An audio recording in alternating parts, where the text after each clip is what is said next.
Hello and welcome. It's 11 a.m. India time or 5:30 GMT. First up, news from Europe. Fugitive Catalan leader Carles Puigdemont has been detained by German police. Puigdemont has fled Finland on Saturday to temporarily avoid a European arrest warrant. This morning he has phoned me that he was arrested in Germany near the border of Denmark and Germany. He was coming from Finland, where he has given a lecture for the students. He is arrested because there is an European warrant order of Spain. Meanwhile, protesters took the streets of Barcelona and clashed with police against the arrest of the Catalan leader. Puigdemont has been living in self-imposed exile in Belgium and had been visiting Finland since talks with the lawmakers. He's wanted in Spain on charges of rebellion and sedition and faces up to 25 years in prison. On Friday, Spain issued international arrest warrants for 5 other separatist leaders, which include 4 former ministers who are also in self-imposed exile in Belgium.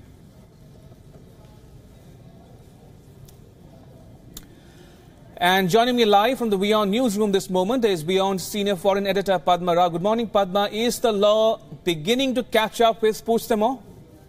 Well, certainly the news is beginning to tighten, if you like, but then, you know, countries like Germany are in a difficult position because Germany is one of the 2 engine rooms of the European Union. And the fact that he has been arrested in Germany is what is lending, has a certain frisson. That is what is lending the protests and the numbers of people who've turned out in Catalonia, to arrest his, to protest his arrest in Germany.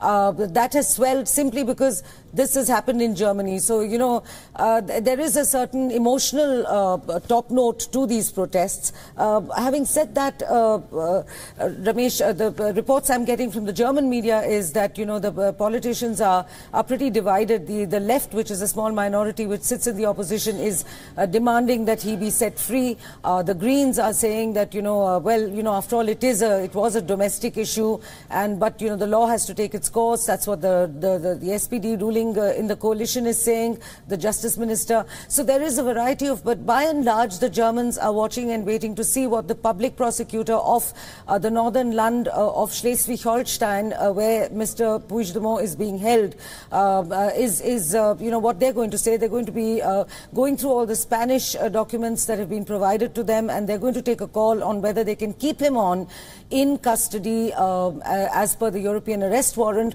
or whether they commute that custody into another kind of custody, that of a deportee awaiting extradition to another country. So all these are matters that rest right now in the hands of the courts of Schleswig-Holstein and the public prosecutor's office. And, I assume in a couple of hours Europe will be up, and that's when we will see more news coming in. Very quickly, Padma, how do you see Germany's role in all of this? Is Germany merely following the law by detaining him, or is there more politics behind Germany's actions? Well, I think Germany has, made its stance very clear, as indeed has Paris under President Emmanuel Macron, that they are very they are Eurocentric.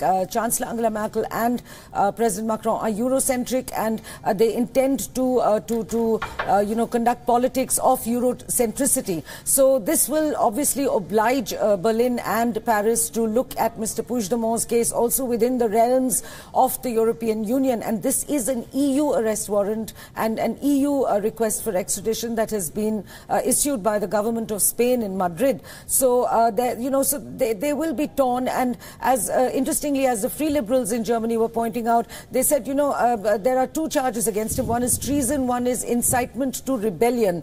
So they say that, incitement to rebellion perhaps could be overlooked in the larger, let's say, liberal democratic perspectives or rather the constitution that the EU is is encouched in. But as far as incitement to rebellion, as far as treason is concerned, that's of course a very serious charge. And no matter how democratic the European Union would like to see itself as, that is a serious charge which it cannot really find loopholes to wiggle out of. So we have some interesting hours ahead, and Germany will certainly, yes, to your question, it will be in an extreme position of responsibility to do the right thing as far as Mr. Puigdemont is concerned. All right, on that note, Padma Rao, thank you so much for joining me with all that update on this news bulletin.